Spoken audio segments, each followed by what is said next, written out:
So Southern California quakes, could they have been caused by the geothermal plant there? Geothermal plants, as in the Geysers example. Earthquakes were low before the geothermal plant was established at the Geysers in California.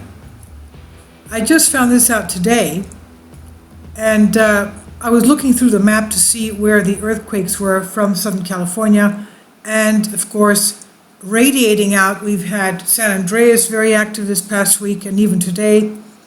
We've had quakes around the Long Valley caldera, around Mammoth Lakes, and Mammoth Mountain, and Tom's Place, which is definitely right smack in the middle of the Long Valley caldera.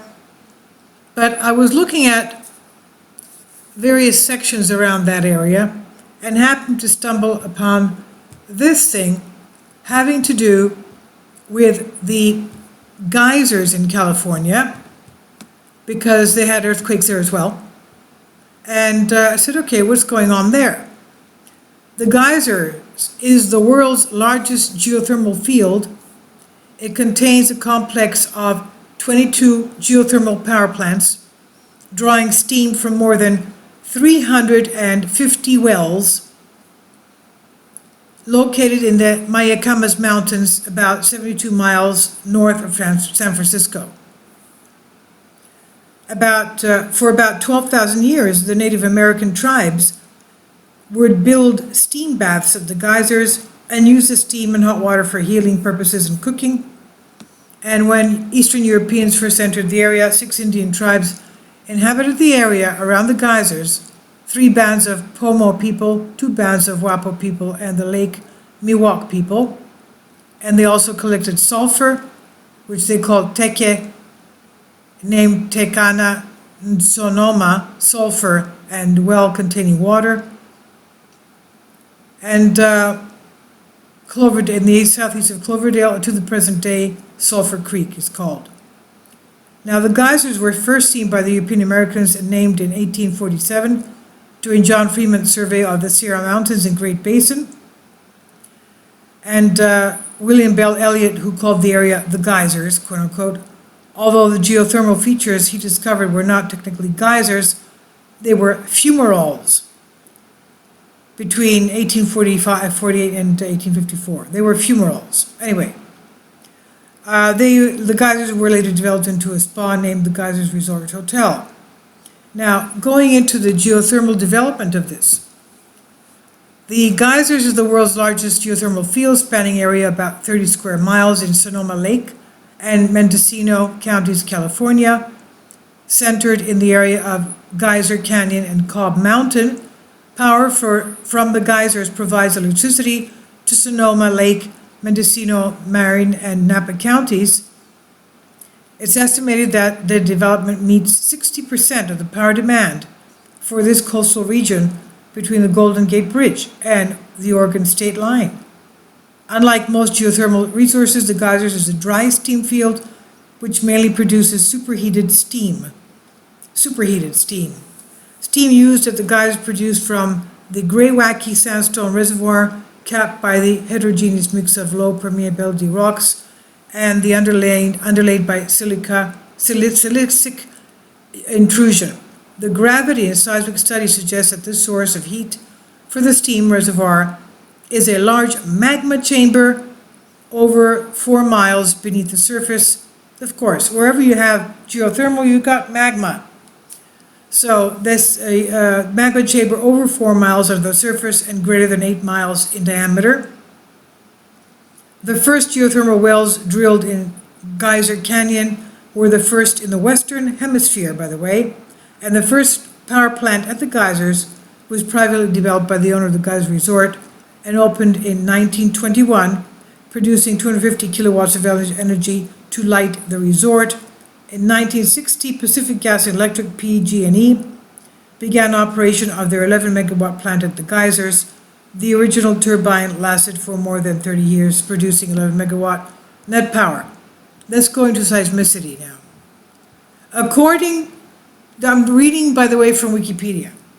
According to the Lawrence Berkeley National Laboratory Earth Science Division, Seismicity was very low prior to the use of the geyser steam field for geothermal energy. Okay, let me read that again. Lawrence Berkeley National Laboratory. Seismicity was very low prior to the use of the geyser steam field for geothermal energy, although this may have been the result of low seismic coverage of the area. Before 1969, there were no earthquakes above 2 magnitude recorded in the United States Geological Survey, USGS, in an approximately 70 square mile area around the geysers. Studies have shown that injecting water into the geyser fields produces earthquakes from magnitude 0.5 to 3, although a 4.6 occurred in 1973 and magnitudes 4 events increased after that. Even with increasing injection rates over time, the rate of magnitude 3 earthquakes remained relatively unchanged since the 1980s, although the absolute number of earthquakes increased significantly. A magnitude 4.5 earthquake struck the geysers on January 12, 2014, and a magnitude 5 earthquake on December 14, 2016. Wow. Despite the increases in the number of earthquakes, so you see they have an increase in the number of earthquakes, and the fears of local residents, it's unlikely that a large earthquake will occur at the geysers since there is no fault or fracture nearby. Okay, and then underneath that, they go into the geology. The geysers is located on the northeast limb of the Marianas anticline, bound by the Yomi Fault. Well, they just said before that there is no fault there. It's unlikely to have a larger earthquake at the geyser since there is no fault or fracture nearby. And then right underneath it says they have the Yomi Fault on the northeast and the Mercuryville Fault on the southwest. The central and eastern Franciscan belts from the core of this anticline. With this belt is a rock unit forming the reservoir rock consisting of sheared and fractured greywacke. At large Bulgur gravity anomaly combined with slower seismic velocity located below the Clear Lake volcanic field suggests a magma body is heating the geothermal area. No kidding! Of course a magma body is heating. And, oh, I just saw the beautiful, what can you say? Yes, there's a magma body and there's also a tremendous amount of fractures above the magma body. And how could you say that they won't have any bigger earthquakes because there are no fractures nearby when the whole of the magma body above it and around it everywhere is filled with vertical fractures? So now I'll leave you, let's put yes, of course, yes, you're right. You're saying, where is the diagram? Let me put it in right now.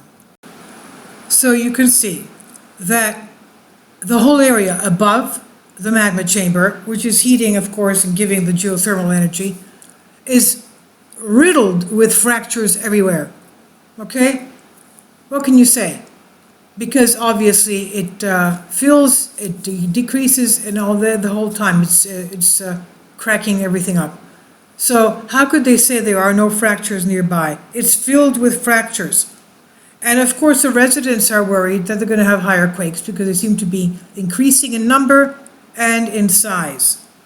Now, we know that we've had the tremendous earthquakes of July 4th, 6.4, and then the next day, July 5th, Friday, the 7.1, and tremendous quake swarms. And looking at the map, we have a tremendous amount of quakes, about 2,000 around the, let me pull out, around 2,160 worldwide, around 2,000 United States, about 1,900 in the area of Ridgecrest. I'm pulling out, I'm sorry.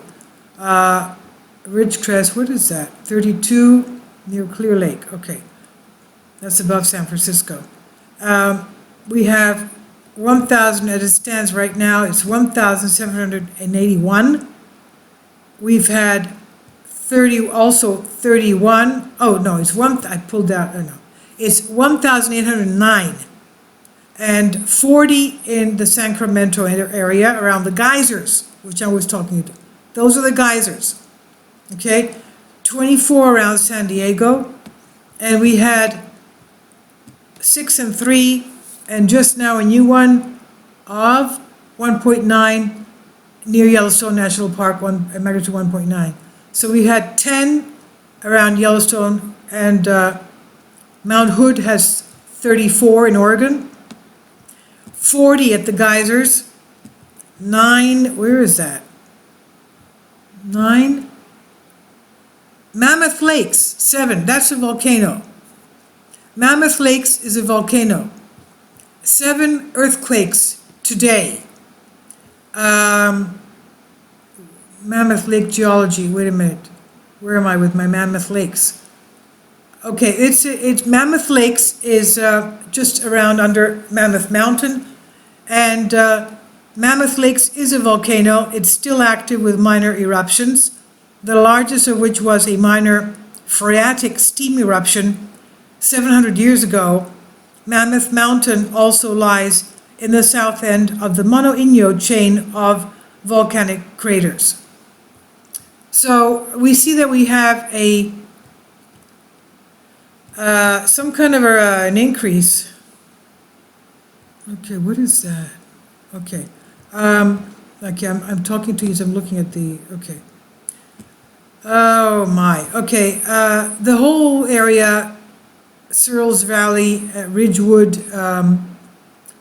area seems to be still rattling, and it's at a location of 2 crisscrossing faults. The quake that struck on July 4th, the 6.4, was going one way, and the other one the next day was exactly perpendicular to it.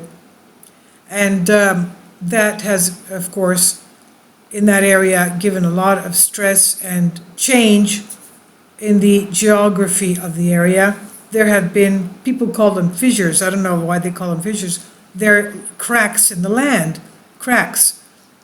Also, the highway 178 has an area that has buckled, areas that have cracked, subsided, and one area shows clearly the tarmac as if it was sliding dominoes, you know? You have the dominoes all on the line, somebody slides one in or out. Yeah, you can very well see that with the painted white lines on it. And people are having problems, of course, with their gas lines cut, the water mains cut, and a lot of them still don't have power. And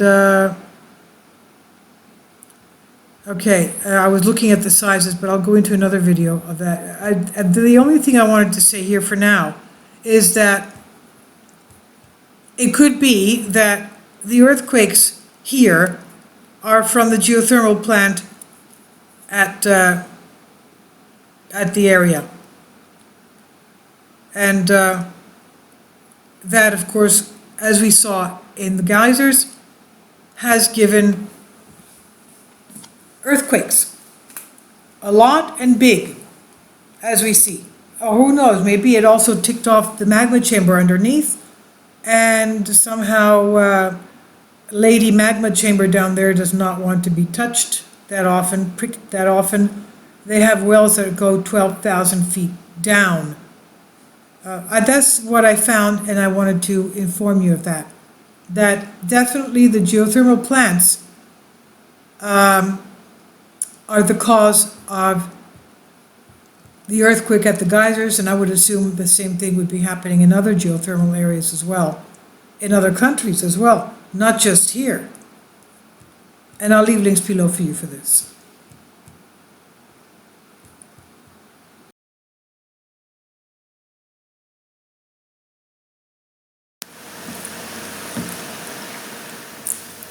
If you'd like to join me on my Patreon account, you will hear content not covered by mainstream media. These riveting stories will be based on my research, and I will state my opinions and give my personal insight on diverse and controversial subjects and world events not covered by mainstream media, and not supported by YouTube guidelines. So whatever I have on my Patreon, most of those will not be on my YouTube channel. Please consider becoming a member today. More of the most significant and important videos will be on my Patreon channel. Your support helps me to continue my research and keeps this YouTube channel alive. And we depend on your support, your generous charity, because we help economically challenged families here in Athens, Greece, in Kapota, and we also help the young generation with university tuition and the community around our church. Thank you.